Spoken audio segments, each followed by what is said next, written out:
Hello friends, good morning and welcome to the success Kendra. Friends देखिए, आज से हम लोग बिहार पुलिस 19,838 पोस्ट के लिए यानी कि बिहार पुलिस 2025 के लिए फुल लेंथ टेस्ट स्टार्ट कर रहे हैं। और आज हमारा Bihar police full length test 1 है और इसमें देखिए 100 इम्पॉर्टेंट क्वेश्चन है जिस प्रकार से आपके एग्ज़ाम में यानी कि बिहार पुलिस के एग्ज़ाम में पूछे जाते हैं। ये सारे के सारे प्रश्न जो है काफ़ी इम्पॉर्टेंट है और ज़्यादातर चांस है कि यहाँ से प्रश्न आपके एग्ज़ाम में देखने को मिले। इसीलिए सेशन को ध्यानपूर्वक पूरा देखिएगा, इस टेस्ट को आप पूरा लगाइएगा।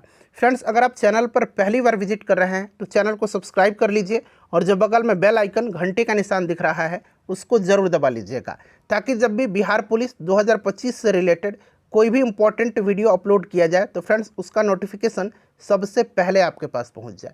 तो चलिए स्टार्ट करते हैं आज का सेशन। एक बार सभी लोग प्लीज़ पहले सेशन को लाइक कर दीजिए और जब इसको कंप्लीट देख लीजिएगा, पूरा देख लीजिएगा, इस टेस्ट को पूरा लगा लीजिएगा तो इसे कम से कम एक ग्रुप में फ्रेंड्स ज़रूर शेयर कर दीजिएगा।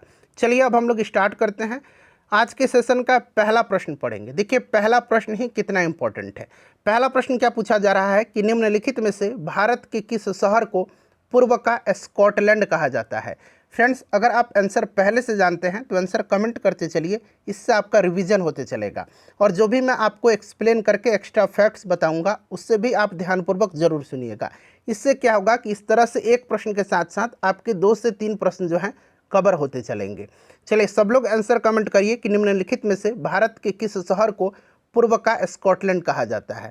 और आप प्रयास करिए आंसर 5 से 7 सेकंड के बीच में दे देने के लिए। चलिए बताइएगा कि भारत के किस शहर को पूर्व का स्कॉटलैंड कहा जाता है। तो देखिए, मेघालय की राजधानी शिलोंग को जो है पूर्व का स्कॉटलैंड कहा जाता है। तो जिन्होंने भी शिलोंग आंसर दिया है उनका बिल्कुल करेक्ट आंसर है।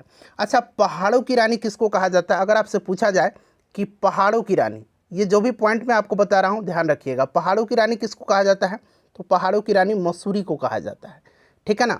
अगर आपसे पूछा जाए कि अरब सागर की रानी किसको कहा जाता है, तो अरब सागर की रानी कोचीन को कहा जाता है।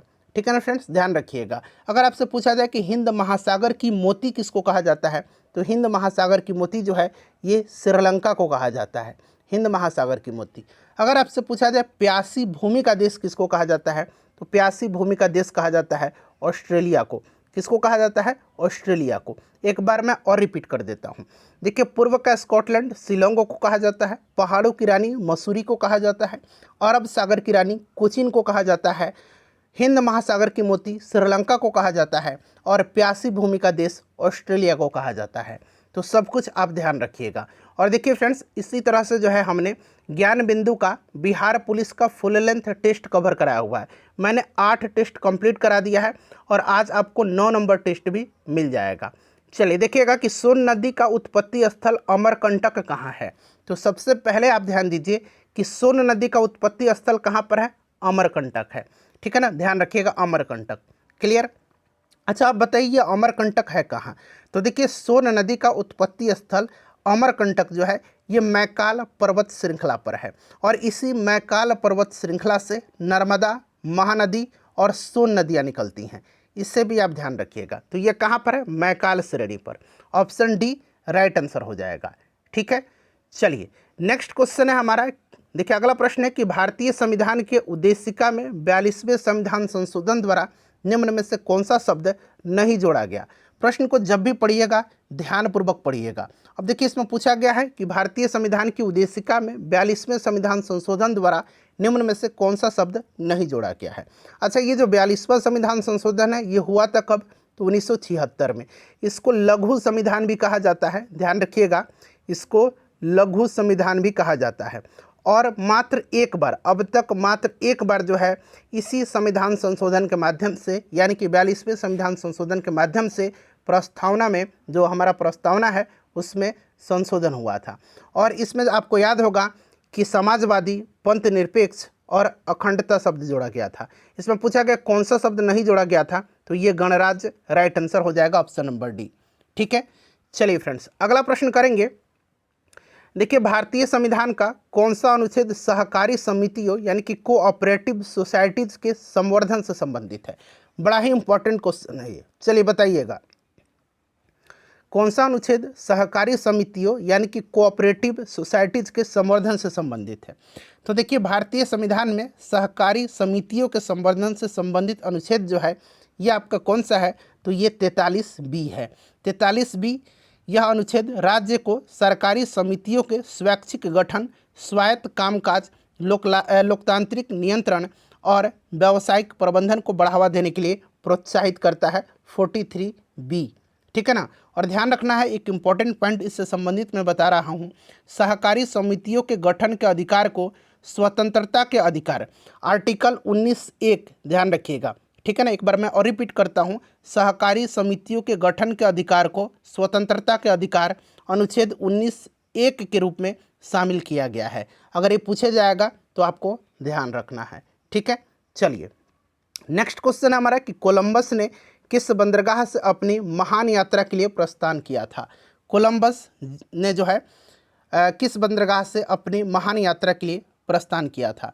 तो फ्रेंड्स देखिए इसने जो है कहाँ से शुरू किया था? तो स्पेन के पालोस बंदरगाह से। कहाँ से? स्पेन के पालोस बंदरगाह से। और उसने जो है 1492 में, याद रखना है 1492 ईस्वी में अटलांटिक महासागर से होकर के पश्चिम की ओर समुद्री यात्रा किया और अंततः वह बहामस द्वीप पर पहुंचा। ठीक है ना। और इस प्रकार से कोलंबस ने अमेरिका की खोज किया था। तो ध्यान रखना है option number A right answer हो जाएगा। ऑलरेडी ये बिहार पुलिस में पूछा गया प्रश्न है, ठीक है ना। अच्छा, भारत के समुद्री मार्ग की खोज किसने किया था? तो फ्रेंड्स आपको याद होगा वास्को डी गामा ने किया था। कब? तो 1498 में। तो ये भी आप साथ साथ ध्यान रखिएगा, ये प्रश्न बड़ा पूछा जाता है। चलिए उसके बाद देखिएगा अगला प्रश्न कि सर्वप्रथम भूगोल शब्द का प्रयोग खलेज दिया गया है के द्वारा किया गया, यानी कि सर्वप्रथम भूगोल शब्द का प्रयोग किसके द्वारा किया गया? बताइए राइट आंसर क्या हो जाएगा, बताइए। देखिए फ्रेंड्स, भूगोल शब्द का सबसे पहले प्रयोग यूनानी विद्वान इरेटोस्थेनीज ने किया था, ठीक है ना। इरेटोस्थेनीज राइट आंसर हो जाएगा। और इरेटोस्थेनीज को भूगोल का पिता भी कहा जाता है। अच्छा, अगर आपसे पूछा जाए कि भूगोल का पिता किसको कहा जाता है, तो ध्यान रखना आपको इरेटोस्थेनीज को, ठीक है फ्रेंड्स। सारे पॉइंट्स आपको ध्यान रखना है। चलिए अगला प्रश्न देखिएगा, ये प्रश्न बड़ा ही इंपॉर्टेंट है। प्रश्न क्या है कि इनमें से किस खिलाड़ी को 2024 के लिए मेजर ध्यानचंद खेल रत्न पुरस्कार से सम्मानित नहीं किया गया है? अब देखिए इसमें पूछा गया कि किसको 2024 के लिए मेजर ध्यानचंद खेल रत्न पुरस्कार से सम्मानित नहीं किया गया है, ठीक है। देखिए फ्रेंड्स, इसमें जो है किसको किसको दिया गया है, तो डी गुकेश को दिया गया है। यहाँ पर आप देख सकते हैं डी गुकेश ये शतरंज के खिलाड़ी हैं। उसके बाद देखिए हरमनप्रीत सिंह को दिया गया है, ये हॉकी के खिलाड़ी हैं। मनु भाकर को दिया गया है, ये आपके निशानेबाजी से संबंधित हैं, शूटिंग के, ठीक है। और प्रवीण कुमार को दिया गया है, ये पैरा एथलेटिक्स हैं, ठीक है ना। तो देखिए किसको नहीं दिया गया है, तो नवदीप सिंह को। जिन्होंने भी नवदीप सिंह आंसर दिया है बिल्कुल उनका करेक्ट आंसर है, ठीक है ना। तो देखिए 4 लोगों को दिया गया, हरमनप्रीत सिंह, डी गुकेश, मनु भाकर और प्रवीण कुमार को। नवदीप सिंह को नहीं दिया गया है, इसीलिए यहाँ पर ऑप्शन नंबर डी करेक्ट हो जाएगा, ठीक है। चलिए उसके बाद नेक्स्ट क्वेश्चन देखिएगा कि निम्नलिखित में से किस उपकरण का उपयोग किसी तरल पदार्थ के विशिष्ट गुरुत्व को मापने के लिए किया जाता है? ध्यानपूर्वक आंसर दीजिएगा, बताइए राइट आंसर क्या हो जाएगा। निम्नलिखित में से किस उपकरण का उपयोग किसी तरल पदार्थ की विशिष्ट गुरुत्व मापने के लिए दिया जाता है? ठीक है, देखिए आप क्वेश्चन नंबर लिख लीजिए, जैसे कि क्वेश्चन नंबर 8 है और इसका आंसर जो सही होगा यहाँ पर आप लिख दीजिएगा, ठीक है ना। चलिए तो देखिएगा इसमें से अगर हम बात करें तो किस उपकरण का उपयोग जो है किसी तरल पदार्थ की विशिष्ट गुरुत्व को मापने के लिए किया जाता है, तो आपको याद रखना है ये हाइड्रोमीटर है, हाइड्रोमीटर। अच्छा, आपने एक हाइग्रोमीटर पढ़ा होगा, हाइग्रोमीटर। हाइग्रोमीटर से क्या मापा जाता है, तो हाइग्रोमीटर से आर्द्रता मापा जाता है, ठीक है ना, आर्द्रता मापा जाता है। हाइग्रोमीटर से क्या मापा जाता है, आर्द्रता मापा जाता है। तो ये भी आप साथ साथ ध्यान रखिएगा। चलिए बैरोमीटर से वायुदाब मापा जाता है। अच्छा, एक लैक्टोमीटर पूछा जाता है, लैक्टोमीटर से क्या मापा जाता है, लैक्टोमीटर से दूध की शुद्धता मापा जाता है। चलिए उसके बाद देखिए अगला प्रश्न है कि समस्थानिकों के रासायनिक गुण समान होते हैं क्योंकि उनके। अब यहाँ पर देखिएगा थोड़ा सोच समझ करके आंसर दीजिएगा, यहाँ सुधार कर लीजिए, ठीक है ना। हाँ, यहाँ पर थोड़ा सा ऑप्शन में सुधार कर लीजिए, यहाँ लिख लीजिए, नहीं यहाँ पर लिख लीजिए, ठीक है ना, ये अलग अलग जगह समान बना लीजिए, ठीक है ना। चलिए अब बताइएगा, समस्थानिकों के रासायनिक गुण समान होते हैं क्योंकि, अब देखिए फ्रेंड्स, अगर हम बात करते हैं तो किसी तत्व का परमाणु क्रमांक उस तत्व के परमाणु नाभिक में मौजूद प्रोटॉन की संख्या होती है। इस चीज़ को ध्यान से सुनिएगा। और देखिए, किसी परमाणु के रासायनिक गुण उसके बाहरी कोश में मौजूद इलेक्ट्रॉनों की संख्या से निर्धारित होते हैं। ये दो चीज़ आपको ध्यान रखना है। अच्छा, समस्थानिक गुण पूछा गया है, तो समस्थानिक एक ही तत्व के भिन्न भिन्न रूप होते हैं जिसमें प्रोटॉन की संख्या समान होती है। प्रोटॉन की संख्या यानी कि परमाणु संख्या, लेकिन न्यूट्रॉन की संख्या अलग अलग होती है। तो यहाँ पर राइट आंसर हो जाएगा ऑप्शन नंबर ए, परमाणु संख्या समान होते हैं। ठीक है ना। समस्थानिकों में प्रोटॉन और इलेक्ट्रॉन की संख्या समान होती है, इसलिए उनके रासायनिक गुण समान होते हैं। ठीक है। चलिए उसके बाद अगला प्रश्न करिएगा, गांधी सागर बांध किस नदी पर स्थित है? गांधी सागर बांध जो है ये किस नदी पर स्थित है, बताइए। सब लोग आंसर कमेंट करिए। देखिए, गांधी सागर बांध जो है ये चंबल नदी पर बना हुआ है और यह बांध मध्य प्रदेश के मंदसौर जिले में है। ठीक है ना। अगर जिला पूछा जाएगा तो मध्य प्रदेश के मंदसौर जिले में स्थित है। ठीक है। और यह चंबल नदी घाटी परियोजना का पहला बांध है, तो राइट आंसर यहाँ पर चंबल हो जाएगा। ठीक है ना। अच्छा, नर्मदा नदी पर पूछा जाता है कि कौन कौन सा बांध है, तो आपको याद रखना है नर्मदा पर कौन सा बांध है, तो याद रखिएगा फ्रेंड्स, सरदार सरोवर बांध, ये नर्मदा नदी पर है। अच्छा, सरदार सरोवर बांध है, आपको ध्यान रखना है। ठीक है। अच्छा, कृष्णा नदी पर कौन सा बांध है, तो कृष्णा नदी पर भी कभी कभी पूछा जाता है, तो कृष्णा नदी पर आपको याद होगा अलमाटी बांध है। एक अलमाटी बांध है कृष्णा नदी पर, और नागार्जुन सागर बांध भी है, और नागार्जुन सागर बांध भी है, ये कृष्णा नदी पर है। ठीक है ना। अगर आपसे पूछा जाएगा कि कावेरी नदी पर कौन सा बांध है, तो कावेरी नदी पर मेटूर बांध है, मेटूर डैम है। ठीक है ना, मेटूर डैम है। अच्छा, हीराकुंड बांध जो है ये कहाँ पर है, तो महानदी पर है। ये सब आप जानते भी होंगे, बट जो लोग नहीं जानते हैं उनको मैं बताते चलता हूँ। ठीक है ना। चलिए उसके बाद देखिएगा, अगला प्रश्न है कि मतदान की आयु 21 वर्ष से घटा करके 18 वर्ष कब कर दिया गया था? मतदान की आयु बताइए फ्रेंड्स। तो देखिएगा राइट आंसर क्या होगा, जल्दी जल्दी कमेंट करिए। देखिए, मतदान की आयु 21 वर्ष से घटा करके 18 वर्ष कर दिया गया था, ये आपका 61वां संविधान संशोधन के माध्यम से। ठीक है ना। और यह अनुच्छेद 326 में संशोधन करके लागू हुआ था, ये भी आप ध्यान रखिएगा, 61वां संविधान संशोधन। ठीक है फ्रेंड्स, इसको आप ध्यान रखिएगा, इंपॉर्टेंट है। चलिए उसके बाद नेक्स्ट क्वेश्चन है हमारा कि राष्ट्रीय महिला आयोग की अध्यक्ष कौन है? अभी वर्तमान की बात हो रही है, राष्ट्रीय महिला आयोग की अध्यक्ष। अच्छा, राष्ट्रीय महिला आयोग की बात करते हैं तो राष्ट्रीय महिला आयोग का जो स्थापना हुआ था ये 1992 में हुआ था। ठीक है ना। सन बड़ा इंपॉर्टेंट है, ये आप याद रखिएगा। राष्ट्रीय महिला आयोग का स्थापना 1992 में हुआ था, और यह राष्ट्रीय महिला आयोग अधिनियम 1990 के तहत एक सांविधानिक, ठीक है ना, याद रखिएगा, सांविधिक, ठीक है ना, यह एक सांविधिक निकाय के रूप में स्थापित किया गया था। संवैधानिक नहीं है, ये सांविधिक निकाय है। क्लियर, याद रखना आपका। ठीक है। और इसका उद्देश्य था महिलाओं के अधिकारों और हितों की रक्षा करना और उन्हें बढ़ावा देना। एक बार मैं और रिपीट कर देता हूँ, राष्ट्रीय महिला आयोग यानी कि भारत के राष्ट्रीय महिला आयोग की स्थापना 1992 में हुई थी, और यह राष्ट्रीय महिला आयोग अधिनियम 1990 के तहत एक सांविधानिक निकाय के रूप में स्थापित किया गया था। इसका उद्देश्य महिलाओं के अधिकारों और हितों की रक्षा करना और उन्हें बढ़ावा देना है। अच्छा, भारत के राष्ट्रीय महिला आयोग की अगर प्रथम अध्यक्ष का नाम पूछेगा तो श्रीमती जयंती पटनायक था। ठीक है ना, श्रीमती जयंती पटनायक, याद रखिएगा, ये भारत के राष्ट्रीय महिला आयोग की पहली अध्यक्ष हैं। अच्छा, वर्तमान में जो है ये विजया किशोर रहटाकर हैं। काफ़ी इंपॉर्टेंट क्वेश्चन है फ्रेंड्स, इसको आप जरूर ही याद रखिएगा। चलिए उसके बाद देखिएगा कि साइनोबैक्टीरिया तथा माइकोप्लाज्मा किस समूह के उदाहरण है?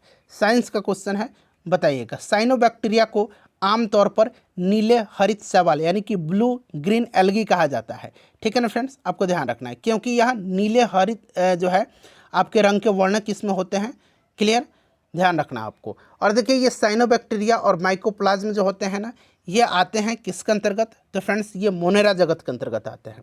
ऑप्शन नंबर यहाँ पर ए जो होगा ये ऑप्शन करेक्ट हो जाएगा। ठीक है। चलिए नेक्स्ट क्वेश्चन है हमारा कि बिहार विधानसभा में सीटों की संख्या क्या है? बिहार विधानसभा में सीटों की संख्या। तो फ्रेंड्स देखिए, अगर हम बात करते हैं बिहार विधानसभा, पहले आप कमेंट करिए विधानसभा का, मैं यहाँ पर विधान परिषद लिख देता हूँ। ठीक है ना, इसके बारे में भी हम लोग देखेंगे कितना सीट है, लोकसभा का कितना सीट है बिहार में, और राज्यसभा का कितना सीट है। ठीक है ना। चलिए बताइएगा, विधानसभा का 243 सीट है। विधान परिषद का अगर पूछेगा तो 75 सीट है।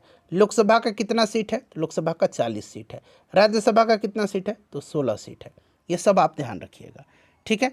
चलिए उसके बाद देखिए भारत के 52वें मुख्य न्यायाधीश कौन है? भारत के 52वें मुख्य न्यायाधीश। अच्छा, भारत के अगर प्रथम मुख्य न्यायाधीश का नाम पूछेगा, प्रथम मुख्य न्यायाधीश चीफ जस्टिस ऑफ इंडिया, ये कौन थे प्रथम? तो फ्रेंड्स याद रखना आपको एच.जे. कानिया थे। एच.जे. कानिया याद रखिएगा, ठीक है ना। एच.जे. कानिया ये नाम याद रखना आपको। ये भारत के पहले जो है मुख्य न्यायाधीश थे। अच्छा 52वें, ये क्रम बड़ा इंपॉर्टेंट है। 52वें मुख्य न्यायाधीश कौन बने हैं? तो फ्रेंड्स ये बने हैं आपके कौन? Justice B R. गवई, ठीक है ना। अगर पूछा जाए कि जस्टिस बी.आर. गवई जो है ये कौन से क्रम के मुख्य न्यायाधीश बने हैं, तो आपको याद रखना है 52वें मुख्य न्यायाधीश बने हैं। क्लियर, ध्यान रखना आपको। अच्छा अगर 51वें पूछता तब क्या जवाब देते? 51वें संजीव खन्ना थे, ठीक है।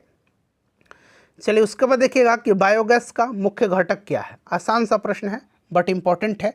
बताइएगा बायोगैस का मुख्य घटक जो है इसमें से कौन सा है? सब लोग आंसर कमेंट करिएगा। बायोगैस का मुख्य घटक जो है इसमें से कौन सा है? तो फ्रेंड्स देखिए बायोगैस का मुख्य घटक जो होता है ना, ये आपका कौन होता है? तो मेथेन होता है। मेथेन को मार्स गैस भी कहा जाता है। मेथेन को मार्स गैस भी कहा जाता है, ठीक है ना, मार्स गैस। और इसका फॉर्मूला काफ़ी इंपॉर्टेंट है, CH4 होता है, ठीक है। चलिए उसके बाद देखिएगा कि टमाटर किस अम्ल का प्राकृतिक स्रोत है? टमाटर किस अम्ल का प्राकृतिक स्रोत है? तो फ्रेंड्स देखिए टमाटर में जो है ऑक्जेलिक एसिड पाया जाता है, ठीक है। अच्छा एसिटिक एसिड जो है ये सिरका वगैरह में पाया जाता है। सिट्रिक एसिड जो खट्टे फल होते हैं जैसे कि अंगूर में, ठीक है ना, संतरा में, अंगूर नहीं नींबू में, संतरा में। अंगूर में टार्टरिक एसिड पाया जाता है, ठीक है ना। अंगूर में और कच्चा आम में, अंगूर में और कच्चा आम में टार्टरिक एसिड पाया जाता है, ठीक है। नींबू संतरा में सिट्रिक, सिरका में एसिटिक, टमाटर में ऑक्जेलिक, ठीक है ना। और दूध में या दही में लैक्टिक एसिड पाया जाता है। चलिए देखिएगा कि निम्नलिखित में से किस कोशिकांग को कोशिका का ऊर्जा घर कहा जाता है? कोशिका का ऊर्जा घर, बताइएगा किस कोशिकांग को? तो देखिए ऊर्जा घर कहा जाता है, यानी कि कभी कभी पूछता है कि किस कोशिकांग को कोशिका का पावर हाउस कहा जाता है। तो ऊर्जा घर यानी कि पावर हाउस ये माइटोकॉन्ड्रिया को कहा जाता है। अच्छा किसको प्रोटीन की फैक्ट्री कहा जाता है? तो ये राइबोसोम को कहा जाता है। किसको आत्मघाती थैली कहा जाता है? तो फ्रेंड्स ये लाइजोसोम को कहा जाता है, लाइजोसोम को, ठीक है ना, लाइजोसोम को कहा जाता है, लाइजोसोम को याद रखिएगा, ठीक है। अगला प्रश्न करेंगे कि निम्न में से कौन से जीव परजीवी पोषण युक्ति दर्शाते हैं? परजीवी पोषण युक्ति बताइएगा इसमें से कौन सा दर्शाता है? इम्पॉर्टेंट है, बताइएगा, पहले आंसर कमेंट करिए। देखिए परजीवी पोषण युक्ति ये आपका अमरबेल यानी कि कुस्कुटा दर्शाता है। अच्छा अमीबा पूछा जाता है कि अमीबा जो है ना ये कौन सा पोषण दर्शाता है, इसमें कौन सा पोषण होता है? तो फ्रेंड्स इसमें होलोजोइक पोषण होता है। अमीबा में होलोजोइक पोषण होता है। और होलोजोइक पोषण क्या होता है? तो इस प्रक्रिया में अमीबा अपने शरीर की सतह से सूडोपोडिया नामक, ठीक है ना, एक सूडोपोडिया है, यहाँ मैं लिखता हूँ सूडोपोडिया, ठीक है ना, सूडोपोडिया, सूडोपोडिया नामक अस्थाई, ठीक है ना, सूडोपोडिया नामक अस्थाई, ठीक है ना, ये मैं बता दे रहा हूँ, अस्थाई उभारों का प्रयोग करके भोजन को घेरता है। और आपको पता है कि इसमें कूटपाद पाया जाता है और ये कूटपाद के द्वारा अमीबा जो है कूटपाद के द्वारा अपना भोजन ग्रहण करता है, ठीक है ना। तो अमीबा में होलोजोइक पोषण होता है और यहाँ पर पूछा गया परजीवी पोषण, तो कौन दर्शाता है? अमरबेल। चलिए उसके बाद देख लीजिएगा कि भारतीय संविधान का कौन सा भाग मूल अधिकारों के बारे में है? कौन सा भाग मूल अधिकारों के बारे में है? बताइए राइट आंसर क्या हो जाएगा? तो देखिए मूल अधिकार जो है ये भाग 3 में है, अनुच्छेद 12 से लेकर के 35 तक में, आपको याद होगा। और इसे कहाँ से लिया गया है? तो संयुक्त राज्य अमेरिका के संविधान से ग्रहण किया गया है, इससे भी आप ध्यान रखना है, ठीक है ना। मूल अधिकार काफ़ी इंपॉर्टेंट है, फंडामेंटल राइट, क्लियर। चलिए नेक्स्ट क्वेश्चन है हमारा कि रदरफोर्ड प्रकीर्णन प्रयोग में अल्फा कणों का स्रोत क्या था? बताइएगा राइट आंसर क्या होगा? अल्फा जो कण है उनका स्रोत क्या था रदरफोर्ड प्रकीर्णन प्रयोग में? तो देखिए रदरफोर्ड प्रकीर्णन प्रयोग में अल्फा कण का स्रोत जो था ये हीलियम नाभिक था। और आपको पता है कि अल्फा कण हीलियम नाभिक होते हैं जिनमें 2 प्रोटॉन और 2 न्यूट्रॉन होते हैं, ठीक है ना। इस प्रकार से इस पर जो है +2 आवेश होता है। रदरफोर्ड ने अपने प्रयोग में इन अल्फा कणों को एक पतली सोने की पन्नी पर बमबारी किया था, ठीक है ना। और अल्फा कणों की उच्च गति और ऊर्जा के कारण वे परमाणु के नाभिक से टकराते थे और विक्षेपित हो जाते थे। इस प्रयोग से रदरफोर्ड ने परमाणु के नाभिक की खोज की और परमाणु के संरचना के बारे में महत्वपूर्ण जानकारी प्राप्त की। तो यह आपका हीलियम नाभिक हो जाएगा। ऑप्शन नंबर यहाँ पर सी करेक्ट आंसर हो जाएगा। चलिए अगला प्रश्न है कि सोनालिका तथा कल्याण सोना किसके उच्च उत्पादन वाले किस्म है। सोनालिका तथा कल्याण सोना किसके उच्च उत्पादन वाले किस्म है। चलिए सब लोग आंसर कमेंट करिएगा और ईमानदारी पूर्वक सेशन के एंड में आप सभी लोग अपना अपना स्कोर जरूर कमेंट करके बताइएगा, ठीक है ना। बड़ा ही बढ़िया सेट है और देखिए इसमें प्रयास करिए आप 70 प्लस नंबर लाने का। अगर इतना लाते हैं तो आपकी तैयारी अच्छी मानी जाएगी, ठीक है ना। तो फ्रेंड्स देखिए सोनालिका और कल्याण सोना जो है ना ये गेहूँ की उच्च उत्पादन देने वाली किस्म है। नेक्स्ट क्वेश्चन हमारा कि मनुष्य के कान के बाहरी हिस्से को क्या कहते हैं। मनुष्य के कान में, अच्छा मनुष्य कान में आपको पता है एक कान में 3 हड्डी पाई जाती है और दूसरे कान में 3 हड्डी, यानी कि दोनों कान को मिलाएंगे तो टोटल 6 हड्डियाँ होती हैं।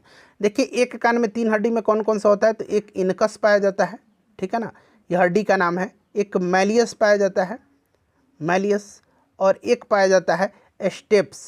स्टेप्स के बारे में आपको पता होगा, ये मानव शरीर की सबसे छोटी हड्डी है, ठीक है ना, सबसे छोटी हड्डी है। स्टेप्स कान की हड्डी है, ठीक है ना। तो एक इनकस, एक मैलियस और एक स्टेप्स पाया जाता है, यानी कि एक कान में 3 हड्डी और दूसरे कान में 3 हड्डी, यानी कि टोटल 6 हड्डियाँ, ठीक है ना। और मनुष्य के कान के बाहरी हिस्से को जो है ना क्या कहा जाता है, तो फ्रेंड्स इसको कर्ण पल्लव कहा जाता है। अंग्रेजी में इसको पीना बोलते हैं, कभी कभी पीना ही दे देगा, ठीक है ना। अंग्रेजी में इसको पीना बोलते हैं और हिंदी में इसको कर्ण पल्लव बोलते हैं, ठीक है। चलिए उसके बाद अगला प्रश्न है हमारा कि राष्ट्रीय मतदाता दिवस किस तिथि को मनाया जाता है। राष्ट्रीय मतदाता दिवस, तो फ्रेंड्स देखिए राष्ट्रीय मतदाता दिवस को प्रत्येक वर्ष 25 जनवरी के दिन मनाया जाता है। और 25 जनवरी के इस दिन इसलिए मनाया जाता है कि इसी दिन जो है 25 जनवरी 1950 को जो है भारत के निर्वाचन आयोग की स्थापना हुई थी, ठीक है ना। और देखिए अगर आपसे पूछा जाए कि वर्तमान में भारत के मुख्य निर्वाचन आयुक्त कौन है, तो ये श्री ज्ञानेश कुमार है। श्री ज्ञानेश कुमार हैं अभी वर्तमान में भारत के मुख्य निर्वाचन आयुक्त। और इनका क्रम जो है अगर पूछेगा तो ये 26वें मुख्य निर्वाचन आयुक्त हैं, ये भी आप ध्यान रखिएगा। अच्छा 10 दिसंबर को मनाया जाता है अंतर्राष्ट्रीय मानवाधिकार दिवस। 8 मार्च को अंतर्राष्ट्रीय महिला दिवस मनाया जाता है। निम्नलिखित में से कौन सा एक प्राकृतिक पारितंत्र नहीं है। अब देखिए यहाँ पूछा गया है प्राकृतिक पारितंत्र नहीं है। अच्छा प्राकृतिक पारितंत्र में क्या क्या आएगा, तो देखिए प्राकृतिक पारितंत्र में नदी आ जाएगा, वन आ जाएगा, रेगिस्तान आ जाएगा, पहाड़ आ जाएगा, घास के मैदान आ जाएंगे, ये सब आ जाएंगे। नदी, वन, रेगिस्तान, पहाड़, घास के मैदान, ये सब आपके प्राकृतिक पारितंत्र हैं। और कृत्रिम पारितंत्र में क्या आता है, तो कृत्रिम पारितंत्र में आपका बगीचा आ जाएगा, ठीक है ना, खेत आ जाएगा, बगीचा आ जाएगा, खेत आ जाएगा और एक्वेरियम आ जाएगा। जो एक्वेरियम में छोटे छोटे जीव होते हैं, मछली वगैरह होती हैं, ये आपके कृत्रिम पारितंत्र हैं। तो कौन सा प्राकृतिक पारितंत्र नहीं है, तो option number D right answer हो जाएगा। चलिए उसके बाद देखिए अगला प्रश्न है कि चुंबकत्व पर आधारित चिकित्सा तकनीक कौन सी है। चुंबकत्व पर आधारित, तो देखिए चुंबकत्व पर आधारित चिकित्सा तकनीक जो है ये MRI है। MRI का फुल फॉर्म भी पूछा गया है, तो इसका फुल फॉर्म क्या होता है, मैग्नेटिक रेजोनेंस इमेजिंग, ठीक है ना, मैग्नेटिक रेजोनेंस इमेजिंग, ठीक है ना, ध्यान रखिएगा मैग्नेटिक रेजोनेंस इमेजिंग, ये MRI का फुल फॉर्म होता है। और ये चुंबकत्व पर आधारित एक प्रकार की चिकित्सा पद्धति है, तकनीक है, ठीक है ना। चलिए उसके बाद देखिएगा कि 1950 से पहले हिंद चीन में कौन कौन से देश शामिल थे। 1950 से पहले, ये बिहार पुलिस में भी पूछा गया है, ठीक है ना। तो देखिए 1950 से पहले हिंद चीन में जो थे ये आपके वियतनाम, कंबोडिया और लाओस थे। वियतनाम, कंबोडिया और लाओस, और ये सभी देश जो थे याद रखना है आपको फ्रांसीसी उपनिवेश का अधीन थे, फ्रांसीसी उपनिवेश का अधीन थे, ठीक है ना। हिंद चीन में 1950 से पहले कौन कौन से देश शामिल थे, तो वियतनाम, कंबोडिया और लाओस। चलिए अगला प्रश्न करेंगे कि भारत के मनीषा भानवाला का संबंध निम्नलिखित में से किस खेल से है।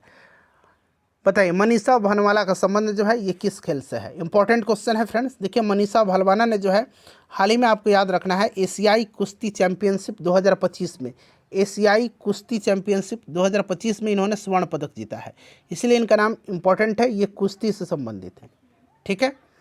चलिए उसके बाद देखिए अगला प्रश्न को उत्तर दक्षिण गलियारा जोड़ता है। अच्छा ये उत्तर दक्षिण है और एक पूर्व पश्चिम गलियारा है, मतलब दोनों पूछा गया आप, ठीक है ना, बिहार पुलिस में दोनों पूछा गया है। तो देखिए उत्तर दक्षिण गलियारा जोड़ता है किसको, तो श्रीनगर से कन्याकुमारी को, और पूर्व पश्चिम गलियारा जोड़ता है सिलचर से पोरबंदर को, असम के सिलचर से गुजरात के पोरबंदर को।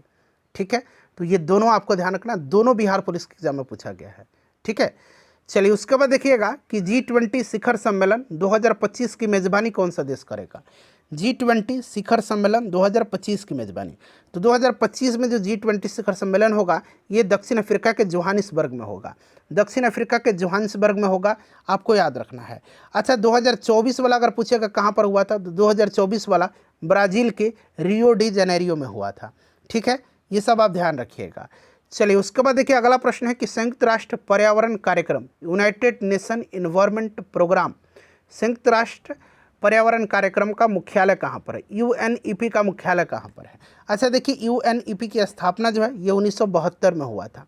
ठीक है ना, याद रखिएगा, संयुक्त राष्ट्र पर्यावरण कार्यक्रम की स्थापना कब हुआ था, 1972 में। इसका हेडक्वार्टर कीनिया के नैरोबी शहर में है, तो यहाँ पर नैरोबी राइट आंसर हो जाएगा। ठीक है, उसके बाद देखिएगा कि अनुवांशिकी का जनक किसे कहा जाता है, अनुवांशिकी का जनक, तो आसान क्वेश्चन है, किसको कहा जाता है, ग्रेगर जॉन मेंडल को। तो यहाँ पर ऑप्शन नंबर बी में आप देख सकते हैं। ठीक है ना, ग्रेगर जॉन मेंडल अनुवांशिकी का जनक, और इन्होंने अपना प्रयोग किस पौधे पर किया था, तो मटर के पौधे पर किया था। ठीक है ना, ये भी आप साथ साथ ध्यान रखना है। चलिए अगला प्रश्न है कि राष्ट्रीय मानवाधिकार आयोग की स्थापना कब हुई थी, राष्ट्रीय मानवाधिकार आयोग की स्थापना, तो देखिए राष्ट्रीय मानवाधिकार आयोग की स्थापना जो है ना ये हुआ था 12 अक्टूबर 1993 को। तो यहाँ पर देखिए 1993 12 अक्टूबर भी आप ध्यान रख सकते हैं। ठीक है ना, और फ्रेंड्स देखिए अगर हम बात करते हैं राष्ट्रीय मानवाधिकार के, वर्तमान में इसके अध्यक्ष कौन है, तो इसके अध्यक्ष जस्टिस वी रामा सुब्रमण्यम है। कौन, जस्टिस वी रामा सुब्रमण्यम है, सुब्रमण्यम। ठीक है ना, याद रखिएगा, ये वर्तमान में जो है राष्ट्रीय मानवाधिकार आयोग के अध्यक्ष हैं, ये नाम इंपॉर्टेंट है। चलिए अगला प्रश्न है कि राष्ट्रपति को महाभियोग की प्रक्रिया से कौन अपदस्थ कर सकता है, राष्ट्रपति को महाभियोग की प्रक्रिया से। अच्छा राष्ट्रपति का महाभियोग जो है ये आर्टिकल 61 में है, और ये महाभियोग की प्रक्रिया किसी भी सदन में लाया जा सकता है, चाहे वह लोकसभा हो या फिर राज्यसभा हो। और ध्यान रखिएगा प्रश्न बनता है कि भारत के राष्ट्रपति के महाभियोग की प्रक्रिया किस प्रकार की प्रक्रिया है, तो ये महाभियोग की प्रक्रिया जो है ये अर्ध न्यायिक है। कैसी है, अर्ध न्यायिक प्रक्रिया है, ये भी आप ध्यान रखिएगा। ठीक है ना, अर्ध न्यायिक प्रक्रिया है, ये ज़्यादा इंपॉर्टेंट, ये पूछा गया प्रश्न है। और यह प्रक्रिया जो है महाभियोग की संसद के किसी भी सदन में विधेयक की शुरुआत के साथ शुरू होती है। ठीक है ना, और ये किसी की सदन में लाया जा सकता है, जैसे मैंने आपको बताया है। तो यहाँ पर संसद राइट आंसर हो जाएगा। ठीक है ना, चलिए उसके बाद देख लीजिएगा कि हड़प्पा के किस स्थल से उन्नत जल प्रणाली के प्रमाण मिले हैं, हड़प्पा के किस स्थल से, तो देखिए हड़प्पा के किस स्थल से उन्नत जल प्रबंधन प्रणाली के साक्ष्य मिला है, तो फ्रेंड्स ये मिला है धौलावीरा से। अच्छा धौलावीरा से जो है आपको पता है स्टेडियम, खेल का मैदान मिला। अगर पूछा जाएगा कि किस स्थान से जो है खेल का मैदान, तो ये स्टेडियम जो है कहाँ से प्राप्त हुआ है, धौलावीरा से। धौलावीरा कहाँ पर है फ्रेंड्स, तो ये गुजरात में पड़ता है, इसको आप ध्यान रखना है। ठीक है ना, चलिए अगला प्रश्न है भारतीय खाद्य निगम की स्थापना यानी कि FCI की स्थापना कब हुई थी।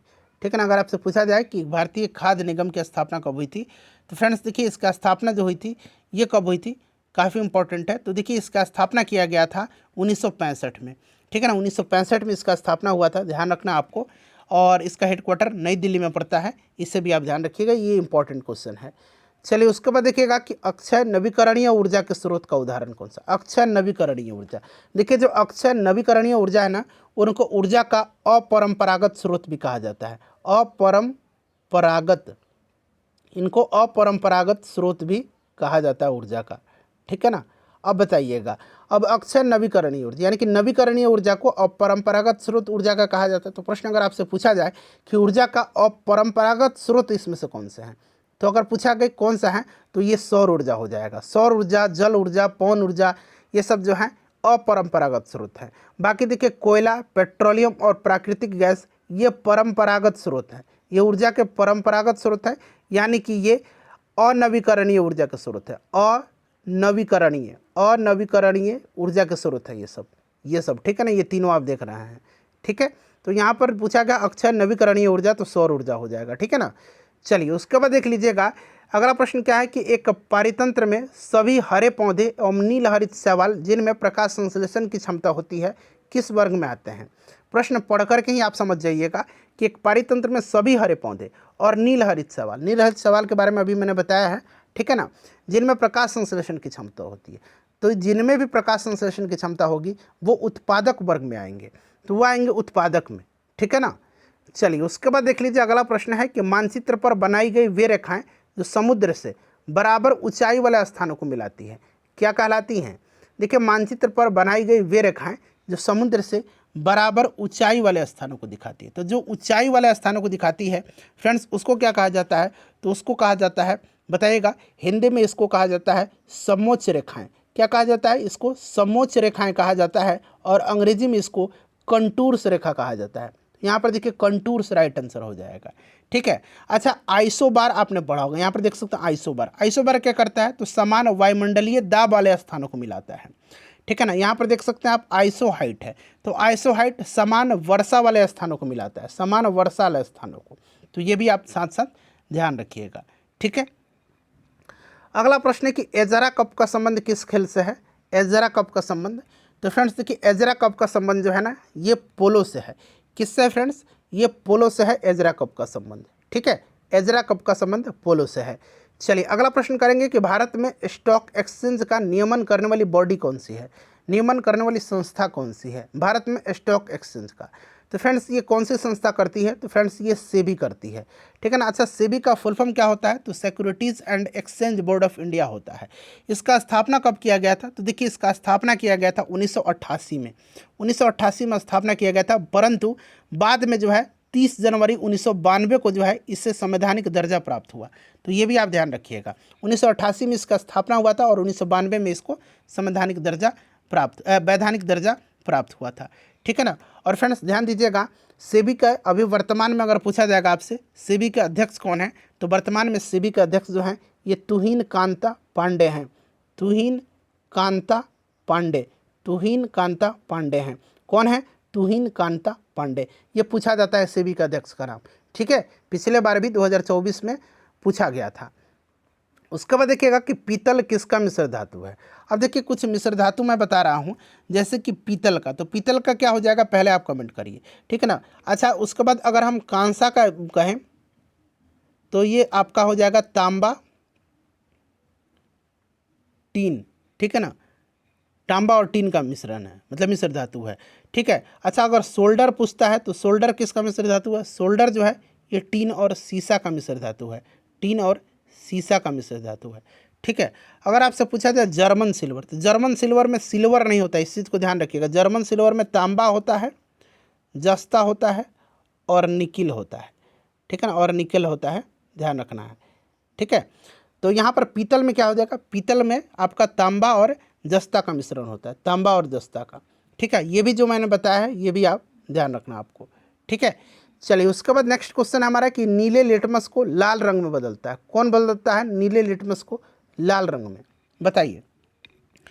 तो नीले लिटमस को लाल में बदल देगा अम्ल, ठीक है ना, और इसका उल्टा हो जाता है क्षार, क्लियर। चलिए कोई भी विलयन अम्ल है कि नहीं, तो देखिए पीएच स्केल पर जब 7 से कम इसका पीएच वैल्यू होगा तो वो अम्ल होगा, और 7 से जब अधिक होता है तो वो क्षार होता है। चलिए अगला प्रश्न है हमारा कि किसी राज्य का उच्चतम विधि अधिकारी कौन होता है। अच्छा अगर हम केंद्र की बात करते हैं तो केंद्र का उच्चतम विधि अधिकारी जो होता है भारत सरकार का वो अटॉर्नी जनरल होता है ना, भारत का महान न्यायवादी। बट राज्य में उच्चतम विधि अधिकारी जो होता है ये एडवोकेट जनरल होता है। एडवोकेट जनरल को हिंदी में महाधिवक्ता बोला जाता है। और देखिए आर्टिकल 165 के तहत जो है एडवोकेट जनरल यानी कि महाधिवक्ता की नियुक्ति उस राज्य के राज्यपाल के द्वारा किया जाता है, ठीक है। चलिए फ्रेंड्स नेक्स्ट क्वेश्चन है हमारा कि भारतीय औद्योगिक विकास बैंक की स्थापना कब किया गया था। भारतीय औद्योगिक विकास बैंक की स्थापना आईडीबीआई यानी कि इसका फुल फॉर्म होता है industrial development bank of India, ठीक है ना, industrial development bank of India. IDBI की स्थापना कब हुआ था, तो फ्रेंड्स 1964 में किया गया था, ठीक है ना।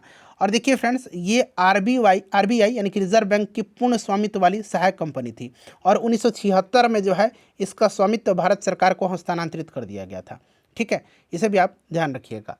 चलिए अगला प्रश्न है कि पहला पृथ्वी सम्मेलन कब हुआ था।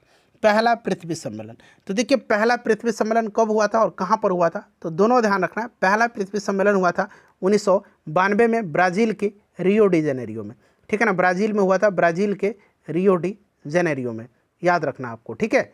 चलिए उसके बाद देखिएगा कि डेल्फ नामक डच नौका ने, यहाँ डच बना लीजिएगा, डेल्फ नामक डच नौका ने 1605 ईस्वी में कहाँ पर लंगर डाला था।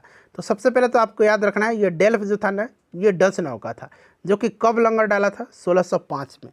सन भी याद रखना है, कहाँ पर डाला था, तो फ्रेंड्स याद रखिएगा मसूलीपट्टनम में, ठीक है ना, मसूलीपट्टनम में। अगला प्रश्न है हमारा कि निम्नलिखित घटनाओं में से कौन सी घटना 1919 में घटी थी। तो देखिए 1919 में कौन कौन सी घटनाएं घटी थी, तो यहाँ पर आप देख सकते हैं बंगाल में अस्थायी बंदोबस्त, ये 1793 की घटना है। बंगाल का विभाजन 1905 में हुआ था। जालियांवाला बाग हत्याकांड जो है ये कब हुआ था, तो फ्रेंड्स ये 13 अप्रैल 1919 को हुआ था। ये डेट भी आप याद रखिएगा 13 अप्रैल, ठीक है ना। तो कौन सी घटना 1919 में घटी है, जालियांवाला बाग हत्याकांड, ठीक है।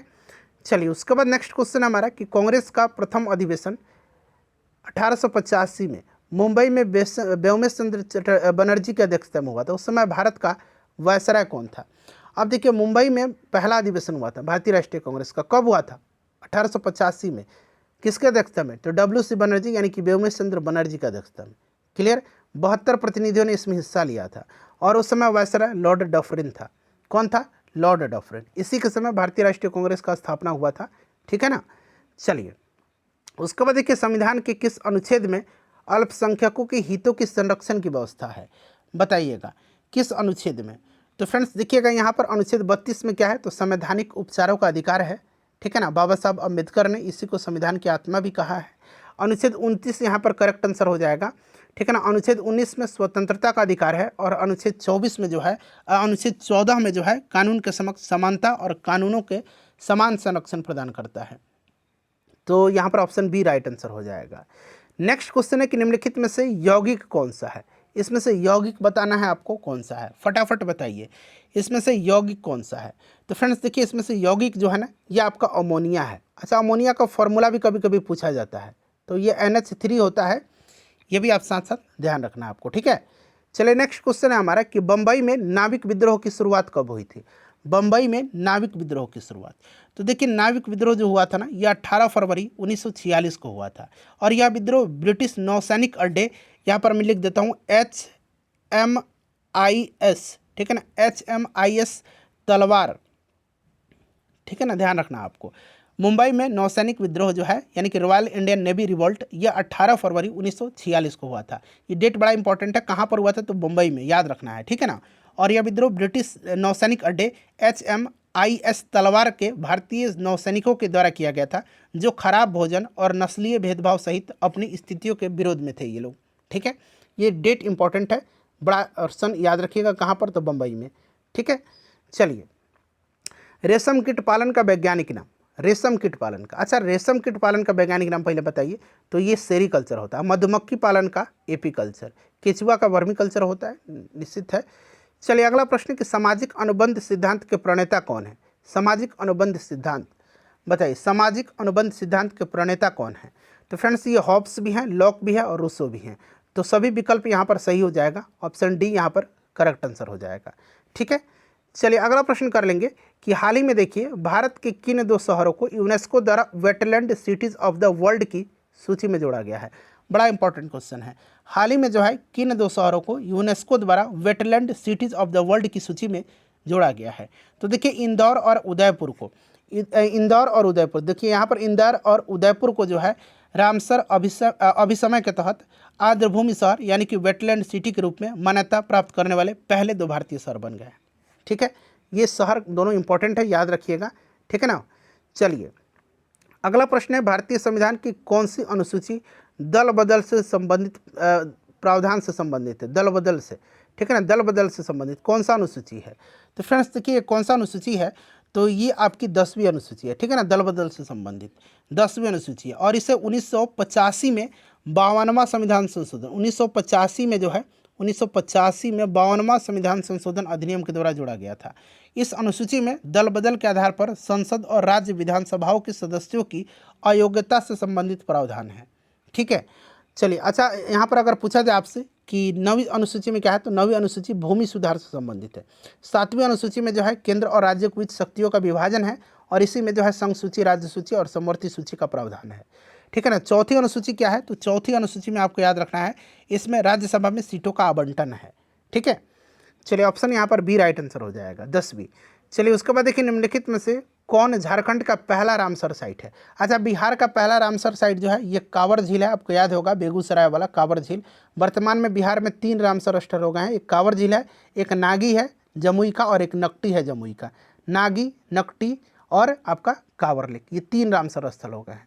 अच्छा, वर्तमान में अगर हम बात करते हैं तो भारत में रामसर स्थल की संख्या कितना हो गया है, तो वर्तमान में 91 हो गया है।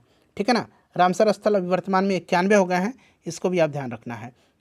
और देखिए यहाँ पर झारखंड का पहला पूछा गया, तो ये उधवा झील है, उधवा झील है झारखंड का। और यहाँ पर देखिए खेचियो पोलरी वेटलैंड जो है ये कहाँ का है, तो ये आपका सिक्किम का, ये सिक्किम का पहला रामसर साइट है। ठीक है ना, याद रखना आपको। ठीक है। अच्छा, अभी पूछा गया था, कोई एग्जाम हुआ था बिहार में कि थेरथंगल पक्षी अभयारण्य कहाँ पर है, तो थेरथंगल पक्षी अभयारण्य को जो है रामसर साइट का दर्जा दिया गया, ये तमिलनाडु में है। तो आप भी याद रखिएगा, थेरथंगल पक्षी अभयारण्य कहाँ पर है, थेरथंगल पक्षी अभयारण्य तो तमिलनाडु में है। ठीक है, चलिए नेक्स्ट क्वेश्चन कर लेंगे कि फ्रांस में मानवाधिकार आयोग की घोषणा कब हुई थी। फ्रांस में मानवाधिकारों की घोषणा कब हुई थी, मानवाधिकार आयोग नहीं, मानवाधिकारों की घोषणा। ठीक है ना, फ्रांस में मानवाधिकारों की घोषणा कब की गई थी, बताइए। लगातार बोलते बोलते ऐसा हो जा रहा है। फ्रांस में मानवाधिकारों की घोषणा कब की गई थी, तो देखिए फ्रांस में जो है मानवाधिकार की घोषणा कब किया गया था, इंपॉर्टेंट क्वेश्चन है फ्रेंड्स। तो देखिए ये किया गया था फ्रांस में मानवाधिकार की घोषणा, जिसे मनुष्य और नागरिक के अधिकारों की घोषणा के रूप में जाना जाता है, 26 अगस्त 1789 को। तो यहाँ पर देख सकते हैं ऑप्शन में आपको 27 दिया गया है। ठीक है ना, तो यहाँ पर आप 27 अगस्त ही बना लीजिएगा या 26 अगस्त बना लीजिए। और यह घोषणा फ्रांसीसी क्रांति की एक महत्वपूर्ण दस्तावेज है, जो स्वतंत्रता, समानता और बंधुत्व के सिद्धांत पर आधारित है। ठीक है, 26 अगस्त को दरअसल ये पारित किया गया था। ठीक है ना, और 27 अगस्त की इसकी घोषणा कर दी गई थी। चलिए उसके बाद दोनों तरीके से याद रखिएगा। बिहार में घोघा झील कहाँ पर स्थित है, बिहार में घोघा झील। अच्छा, बिहार में अगर कांवर झील पूछेगा तो बेगूसराय में है। कुशेश्वर झील पूछेगा, कुशेश्वर आजकल बड़ा पूछा जाता है। ठीक है ना, ये आपका कुशेश्वर बड़ा पूछा जा रहा है। कुशेश्वर झील कहाँ पर है, तो कुशेश्वर झील दरभंगा में है। ठीक है, घोघा झील पूछा गया तो घोघा झील कहाँ पर है, कटिहार में है। ठीक है ना, सिमरी बख्तियारपुर झील सहरसा में है। चलिए उसके बाद देखिएगा कि निम्नलिखित में से कौन सा प्रोटीन जो है रक्त का थक्का बनाने में मदद करता है। अच्छा, अब तक आपने विटामिन पढ़ा होगा, तो विटामिन के जो है रक्त का थक्का बनाने में सहायक होता है, विटामिन। ठीक है ना, विटामिन। बट यहाँ पर आपसे प्रोटीन पूछा गया है, तो कौन सा प्रोटीन है, तो फ्रेंड्स ये आपका फ्राइविनोजन प्रोटीन है, जो कि रक्त का थक्का बनाने में मदद करता है, फ्राइविनोजन। ठीक है ना। चलिए अगला प्रश्न है कि भारत की अधिकांश वर्षा किस मानसून के कारण होती है, भारत की अधिकांश वर्षा। तो देखिए इंपॉर्टेंट क्वेश्चन है, भारत की अधिकांश वर्षा दक्षिण पश्चिम ग्रीष्मकालीन मानसून के कारण होती है। तो यहाँ पर देखिए दक्षिण पश्चिम मानसून दिया गया है, ऑप्शन यहाँ पर सी करेक्ट आंसर हो जाएगा। ठीक है ना, अधिकांश वर्षा इसी के कारण होती है। चलिए उसके बाद अगला प्रश्न है हमारा कि इंसुलिन के अतिस्रवण से, यानी कि इंसुलिन के अधिक स्रवण से निम्नलिखित में से कौन सा रोग होता है। तो देखिए इंसुलिन के अधिक स्रावण से कौन सा रोग होता है, तो फ्रेंड्स सबसे पहले देखिए इंसुलिन कहाँ से स्रावित होता है, तो इंसुलिन जो है ना ये अग्नाशय के, यानी कि जो पैनक्रियाज है अग्नाशय के लैंगरहैंस की जो आइलेट है दीपिका है उसके बीटा सेल से स्रावित होता है। ठीक है ना, तो सीधे आपको याद रखना है इंसुलिन स्रावित होता है अग्नाशय से। ठीक है, पैनक्रियाज से। और इंसुलिन के अधिक स्रावण से कौन सा रोग होता है, तो फ्रेंड्स ये रोग है हाइपोग्लाइसीमिया। ठीक है ना, हाइपोग्लाइसीमिया। और इसमें रक्त का जो शर्करा का स्तर है वो कम हो जाता है, हाइपोग्लाइसीमिया करेक्ट आंसर हो जाएगा। ठीक है, इसको ध्यान रखना है आपको, हाइपोग्लाइसीमिया। और इंसुलिन की कमी से मधुमेह होता है, अधिक स्रवण से हाइपोग्लाइसीमिया और कम से क्या होता है, इंसुलिन की कम से मधुमेह होता है। ठीक है ना, दोनों याद रखिएगा, मधुमेह कम श्रवण से होता है और अधिक श्रवण से हाइपोग्लाइसेमिया होगा। अगला प्रश्न है हमारा कि श्वेत प्रकाश की एक किरण कांच के प्रिज्म पर आपतित होती है, वह प्रकाश वर्ण जो कांच के प्रिज्म से गुजरने पर न्यूनतम विचलित होता है, मानी कम विचलित होता है। देखिए जब श्वेत प्रकाश को प्रिज्म से गुजारा जाता है तो ये कितने रंग में विभाजित हो जाता है, ये 7 रंग में विभाजित हो जाता है। ठीक है ना, सबसे ज़्यादा विचलित होता है बैगनी, सबसे ज़्यादा कौन विचलित होगा, बैगनी। और सबसे यहाँ पर कम पूछा गया है तो सबसे कम लाल होगा। जिसका तरंग दैर्ध्य ज़्यादा होता है वो कम विचलित होता है। तो सबसे ज़्यादा तरंग दैर्ध्य लाल का होता है, और जिसका तरंग दैर्ध्य सबसे कम होता है वो सबसे ज़्यादा विचलित होगा। तो सबसे कम तरंग दैर्ध्य बैंगनी का, इसलिए सबसे अधिक विचलित होगा ये, ठीक है ना। चलिए अगला प्रश्न है हमारा कि निम्नलिखित में से दक्षिण भारत की दूसरी सबसे ऊंची चोटी कौन सी है। अच्छा, दक्षिण भारत की दूसरी पूछा गया है। दक्षिण भारत की सबसे ऊंची चोटी जो है ये अन्नामलाई पर्वत पर स्थित है, अनाईमुडी। ये सबसे ऊंची चोटी है दक्षिण भारत की, सबसे ऊंची चोटी, ठीक है ना, सबसे ऊंची चोटी है। और यहाँ पर दूसरी पूछा गया, दूसरी है आपका डोडा बेटा। डोडा बेटा जो है, डोडा बेटा बताइए, राइट आंसर हो जाएगा। ये आपके नीलगिरी पर्वत की सबसे ऊंची चोटी है और दक्षिण भारत की दूसरी सबसे ऊंची चोटी है, ठीक है। चलिए उसके बाद अगला प्रश्न है हमारा कि बैरोमीटर का आविष्कार किसने किया था। बैरोमीटर का आविष्कार, अच्छा मार्कोनी ने किसका आविष्कार किया था। तो मार्कोनी ने जो है रेडियो का आविष्कार किया था। जे.एल. बेड ने टेलीविजन का आविष्कार किया था। जे.बी. डनलप ने जो है रबर टायर का आविष्कार किया था। और बैरोमीटर का आविष्कार किया था ई. टेरिसोली ने, ठीक है ना। चलिए उसके बाद नेक्स्ट क्वेश्चन है हमारा कि खसरा रोग का कारण क्या है। खसरा रोग किसके कारण होता है। तो फ्रेंड्स देखिए, खसरा रोग जो होता है ना, ये आपके वायरस के कारण होता है, ठीक है ना। किसके कारण होता है, वायरस के कारण होता है। तो वायरस यानी कि विषाणु, करेक्ट आंसर हो जाएगा, ठीक है। चलिए उसके बाद देखिए अगला प्रश्न कि हर्षचरित के अनुसार हर्ष के मंत्री परिषद में प्रधान सेनापति क्या कहलाता है। अच्छा, हर्षचरित जो है ये किसकी रचना है, वान भट्ट की रचना है। तो देखिए हर्षचरित के अनुसार हर्ष की मंत्री परिषद में जो प्रधान सेनापति होता था फ्रेंड्स, उसको सिंहनाद कहा जाता था। क्या कहा जाता था, सिंहनाद कहा जाता था। और जो प्रधान सचिव होता था उसको भंडी कहा जाता था। प्रधान सचिव को भंडी कहा जाता था, प्रधान सेनापति को सिंहनाद कहा जाता था।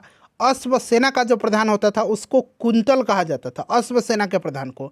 और गज सेना के प्रधान को, जो हाथी के सेना का प्रधान होता था, उसको स्कंदगुप्त कहा जाता था।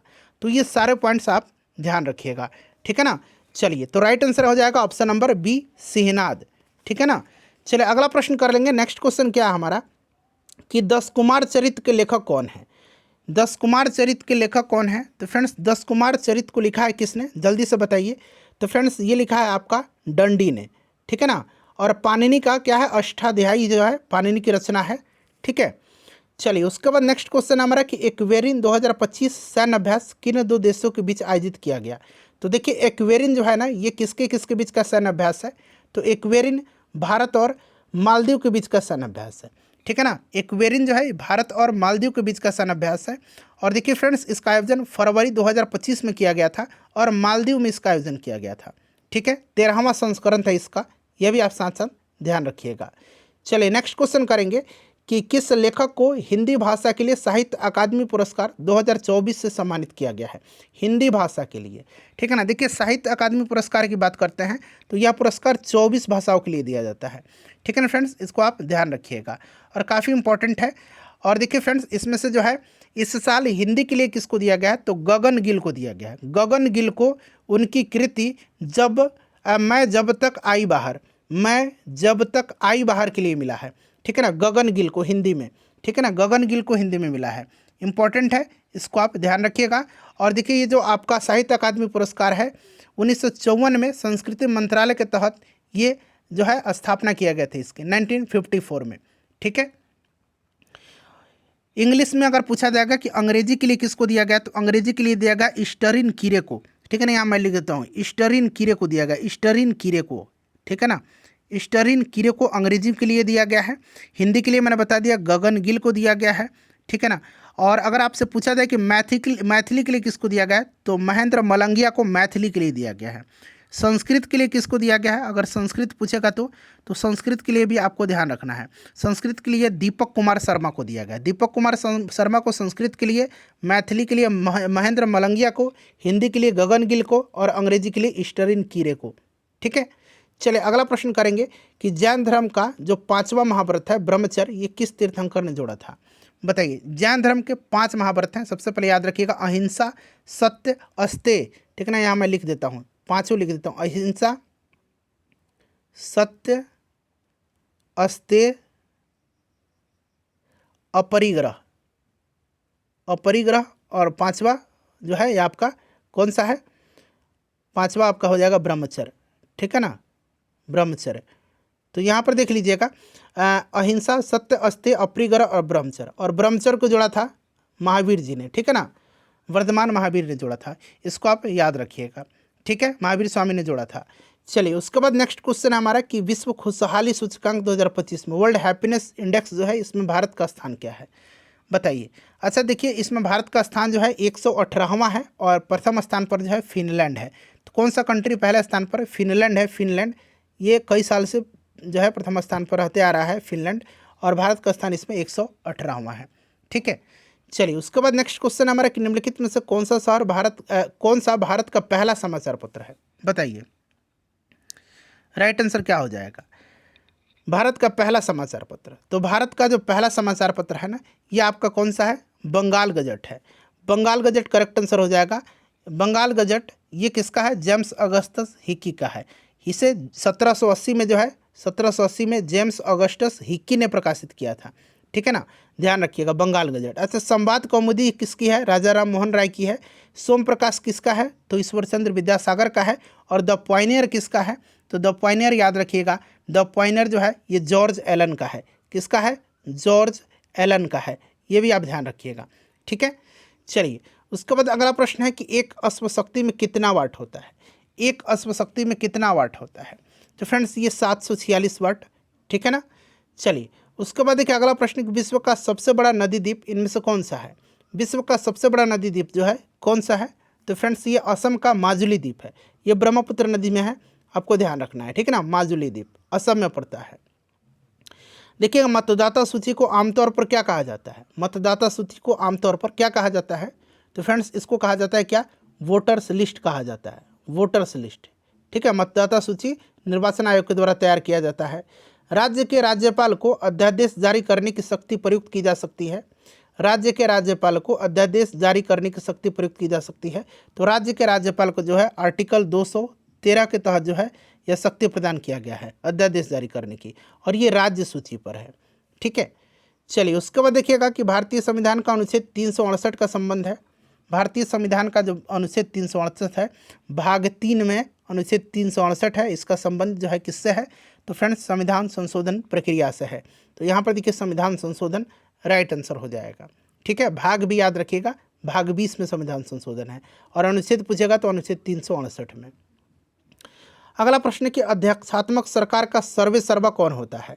अध्यक्षात्मक सरकार का सर्वे सर्वा कौन होता है? तो देखिए अध्यक्षात्मक सरकार में जो होता है प्रेसिडेंशियल सिस्टम में जो है आपका राष्ट्रपति होता है। और मुख्य रूप से देखिए अमेरिका में जो है और कई लैटिन देश हैं, जैसे कि लैटिन अमेरिकी देश, वहाँ पर अध्यक्षात्मक शासन प्रणाली है। तो यहाँ पर देखिए राष्ट्रपति राइट आंसर हो जाएगा, ठीक है। नेक्स्ट क्वेश्चन हमारा कि निम्नलिखित में से कौन सी प्रक्रिया दीर्घ तरंग विकिरण का भाग नहीं है? दीर्घ तरंग विकिरण का भाग नहीं है, कौन सी प्रक्रिया? तो देखिएगा दीर्घ तरंग विकिरण का भाग जो है इसमें से स्कैटरिंग, प्रकीर्णन यानी कि बिखरना नहीं है। बाकी चालन, सम्मोहन और विकिरण जो है ये दीर्घ तरंग का भाग है। बिखरना यानी कि इसको प्रकीर्णन भी बोल देंगे, अंग्रेजी में इसको स्कैटरिंग बोलेंगे, यह आपका दीर्घ तरंग का भाग नहीं है। चलिए उसके बाद देखिएगा कि भारतीय राष्ट्रीय कांग्रेस के द्वितीय अधिवेशन की अध्यक्षता किसने किया था? दूसरा अधिवेशन, पहला तो 1885 में बम्बई में हुआ था WC बनर्जी की अध्यक्षता में। दूसरा 1886 में हुआ था, कहाँ पर? कलकत्ता में, दादा भाई नौरोजी की अध्यक्षता में, ठीक है। तो सब याद रखना है आपको। चलिए उसके बाद नेक्स्ट क्वेश्चन है हमारा कि किसके संचय के कारण मांसपेशियों में थकान होती है?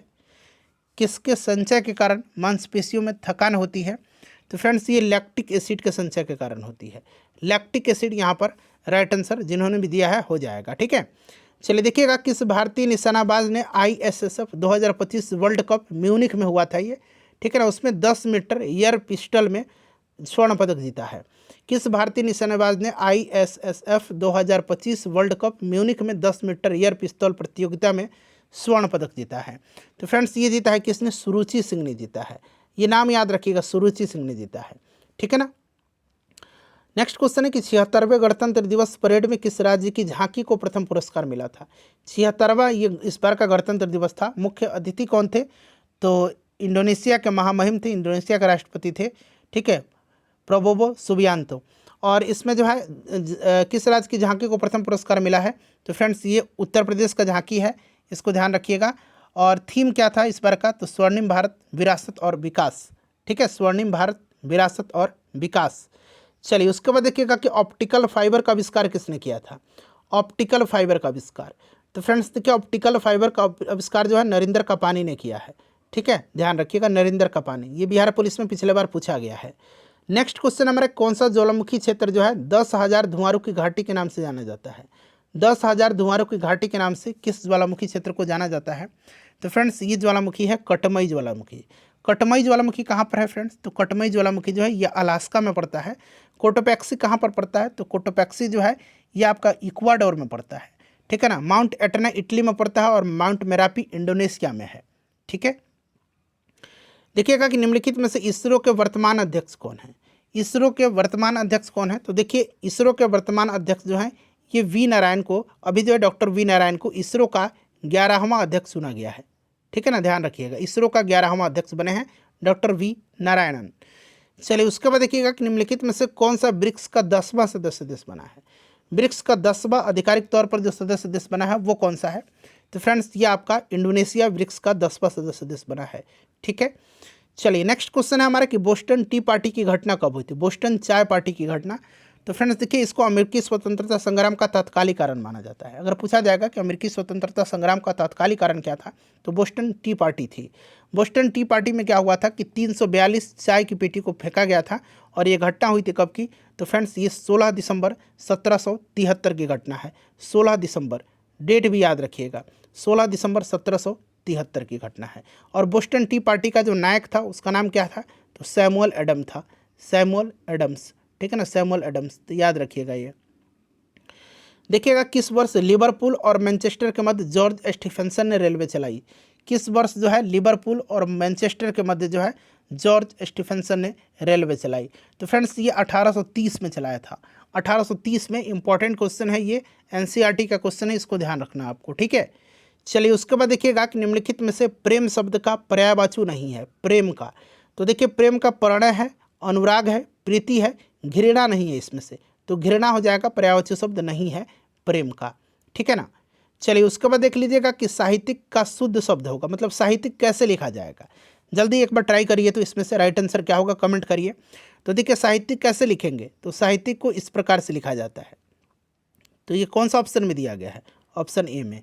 ठीक है, चलिए अगला प्रश्न करेंगे फ्रेंड्स कि जो कम बोलता है उसके लिए उपयुक्त शब्द क्या है? जो कम बोलता है, जो कम बोलता है उसको बोलते हैं मितभाषी, और जो अधिक बोलता है उसको क्या बोलते हैं? उसको वाचाल बोलते हैं। जो अधिक बोलता है उसको वाचाल बोलते हैं। नेक्स्ट क्वेश्चन हमारा कि दिए गए शब्द के पर्यायवाची शब्द का चयन करें। रावण का पर्यायवाची क्या होगा? तो रावण का दशानन हो जाएगा ना। चलिए उसके बाद देखिए किसी बात को अत्यधिक बढ़ा चढ़ा कर कहना, वाक्यांश के लिए सही शब्द, किसी बात को अत्यधिक बढ़ा चढ़ा के कहना, उसको हम लोग बोलते हैं अतिशयोक्ति। क्या बोलते हैं? अतिशयोक्ति बोलते हैं। ठीक है, चलिए उसके बाद देखिए अगला प्रश्न कि निम्नलिखित शब्दों में से कौन सा शब्द जो है क्रिया विशेषण है? क्रिया विशेषण जो क्रिया की विशेषता बताए। तो देखिए चलना क्या है? चलना क्रिया है ना, तो वह धीरे धीरे चलता है, यानी कि क्रिया की विशेषता बता रहा है कि धीरे धीरे चलता है, तो यहाँ पर धीरे धीरे हो जाएगा। उसके बाद देखिएगा कि चाचा संज्ञा से विशेषण शब्द क्या होगा? चाचा संज्ञा से विशेषण शब्द, चाचा संज्ञा से क्या बनेगा?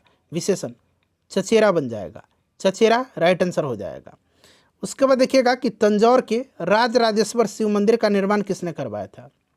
ये जो राजराजेश्वर शिव मंदिर है ना, इसको बृहदेश्वर मंदिर भी कहा जाता है, इसको बृहदेश्वर मंदिर भी कहा जाता है। ठीक है ना, तंजौर का राजराजेश्वर यानी कि तंजौर का बृहदेश्वर मंदिर जो है इसका निर्माण चोल वंश के राजा राजराज प्रथम ने करवाया था, राजराज प्रथम ने करवाया था। ठीक है ना, ध्यान रखिएगा। चलिए उसके बाद देखिएगा कि दिल्ली के किस सुल्तान ने स्वयं को नियामत खुदाई कहा था? बिहार पुलिस का क्वेश्चन है, दिल्ली के किस सुल्तान ने स्वयं को नियामत खुदाई कहा था? तो फ्रेंड्स ये कहा था बलबन। नियामत खुदाई का मतलब है ईश्वर का प्रतिनिधि या ईश्वर की छाया। ठीक है ना, तो इसको ध्यान रखिएगा, बलबन राइट आंसर हो जाएगा। चलिए उसके बाद देखिएगा 99 नंबर है कि गुट निरपेक्ष आंदोलन का पहला शिखर सम्मेलन जो है कहाँ आयोजित हुआ था और कब हुआ था? गुट निरपेक्ष आंदोलन का पहला शिखर सम्मेलन कब और कहाँ आयोजित किया गया था? तो जो नाम है नॉन अलाइंग मूवमेंट गुट निरपेक्ष आंदोलन का पहला शिखर सम्मेलन जो है यह आपका 1961 में बेलग्रेड में हुआ था। ठीक है ना, इसको ध्यान रखिएगा, इंपॉर्टेंट क्वेश्चन है। चलिए उसके बाद देखिए आखिरी क्वेश्चन है और अपना स्कोर बताइएगा। मुगल काल में पूछा गया है, खालिस्तान दिया गया, उत्तर पश्चिम भारत का महत्वपूर्ण हस्तशिल्प उत्पादन और वितरण केंद्र कौन था? मुगल काल में उत्तर पश्चिम भारत का महत्वपूर्ण हस्तशिल्प उत्पादन और वितरण केंद्र जो था ये कहाँ था? तो फ्रेंड्स ये आपका लाहौर था। ठीक है ना। सेशन को लाइक कर दीजिए, अपना स्कोर ईमानदारी पूर्वक बता दीजिए और इसको शेयर जरूर कर दीजिएगा किसी भी एक ग्रुप में।